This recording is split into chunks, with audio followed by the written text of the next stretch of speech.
ప్రారంభించింది. అందులో భాగంగా 13,326 పంచాయతీల్లో ఒకేసారి గ్రామ సభలు నిర్వహించడం జరిగింది. ప్రజాస్వామ్యాన్ని ప్రతి గ్రామం గడప గడప వరకు తీసుకెళ్ళగలిగాం. ప్రతి పంచాయతీకి ఒక కార్యదర్శి వ్యవస్థని బలోపేతం చేశాం. స్థానిక అవసరాలకు అనుగుణంగా కొత్త పరిపాలనా విధానాలను రూపొందించాం. గ్రామ పంచాయతీల పరిపాలనా సామర్థ్యాన్ని బలోపేతం చేశాం. పల్లె పండుగ ద్వారా గ్రామాభివృద్ధిని ప్రభుత్వ కార్యక్రమం నుంచి మంచి ప్రజా ఉద్యమంగా మార్చాం.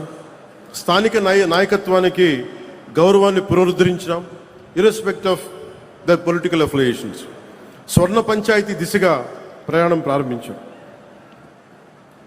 ప్రతి ఆలోచన సిద్ధాంతంగా మిగిలిపోకుండా ఫలితంగా కనిపించాలనే దానికి స్వర్ణ పంచాయతీ కేంద్రంగా ఒక చిన్న ఉదాహరణ చెప్తాను.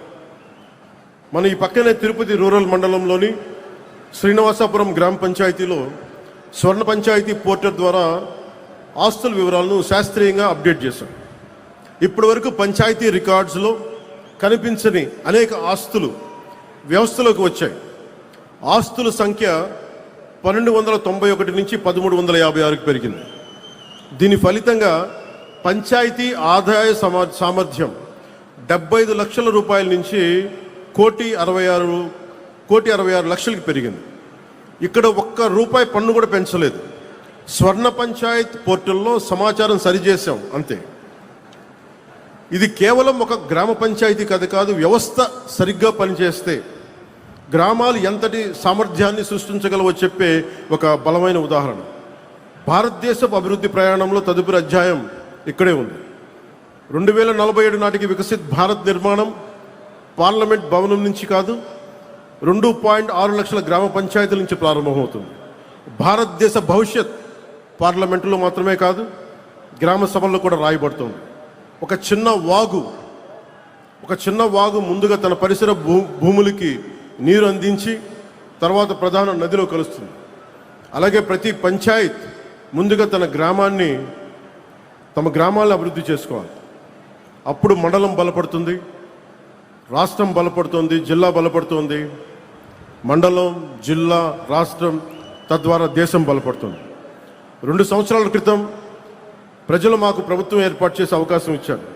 కానీ నేను దాన్ని కేవలం అధికార బదిలీగా చూడం, అది ఒక నమ్మకం బదిలీ. ఆ నమ్మకాన్ని నిలబెట్టుకోవడం మన బాధ్యత. ఆ దిశగా పనిచేస్తున్నాం.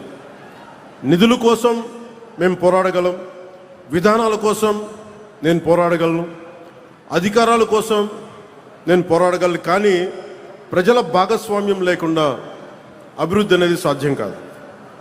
ప్రజలు పార్టీని కాకుండా వ్యవస్థల్ని నమ్మాలి. పార్టీలు ఉండాలి, వ్యవస్థల్ని బలోపేతం చేయడానికి ఉండాలి. నాయకుడిని కాకుండా సంస్థల్ని నమ్మాలి, వ్యక్తుల్ని కాకుండా విలువల్ని నమ్మాలి. అప్పుడు మాత్రమే ప్రజాస్వామ్యం శాశ్వతం అవుతుంది.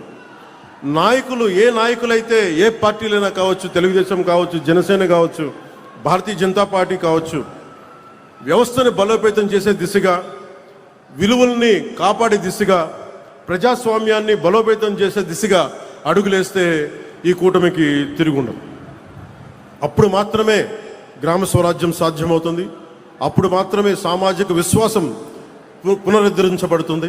అప్పుడు మాత్రమే వికసిత్ భారత్ సాధ్యమవుతుంది.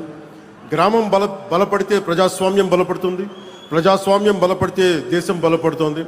అందుకే మా ప్రయాణం కేవలం ఒక గవర్నమెంట్ ఫార్మేషన్ కోసం కాదు, నేషన్ బిల్డింగ్. మన తరం బాధ్యత కేవలం ఈ రోజుని పరిపాలించడం కాదు, రాబోయే తరాలకి బలమైన వ్యవస్థలను అందించడం. మనం తీసుకునే నిర్ణయాలు వచ్చే ఎన్నికల గురించి మాత్రమే కాకుండా వచ్చే తరాల గురించి కూడా ఉండాలి. అదే నిజమైన ప్రజాస్వామ్యం, అదే సుస్థిర అభివృద్ధి, అదే వికసిత్ భారత్కి మార్గం. మనకు పూర్వీకుల నుంచి సంక్రమించిన భారతదేశాన్ని కాపాడటం మాత్రమే కాదు, రాబోయే తరాల గర్వపడే భారతదేశాన్ని నిర్మించడం, అందించడం కూడా మనందరి సమిష్టి బాధ్యత, ఈ కూటమి బాధ్యత. ఈ బాధ్యతను నిర్వర్తించే సంకల్పంలో గ్రామం నుంచి దేశం వరకు బాధ్యతతో కూడిన అభివృద్ధి యాత్రను ముందుకు తీసుకెళ్తామని మీ అందరికీ మనస్ఫూర్తిగా తెలియజేసుకుంటూ, మీకు సేవ చేసే అవకాశాన్ని మీరు ఇచ్చినందుకు మనస్ఫూర్తిగా మీ అందరికీ పేరు పేరున ధన్యవాదాలు తెలుపుకుంటూ, ప్రతి సమస్యకి తెలియజేస్తూ ప్రజలకి ఎప్పటికప్పుడు మమేకమవుతూ సహాయ సహకారాలు అందిస్తూ ప్రభుత్వాన్ని ముందుకు తీసుకెళ్తున్నాం. ఈ సదూరమైన ప్రయాణంలో కూటమి మరింత బలోపేతం కావాలని నేను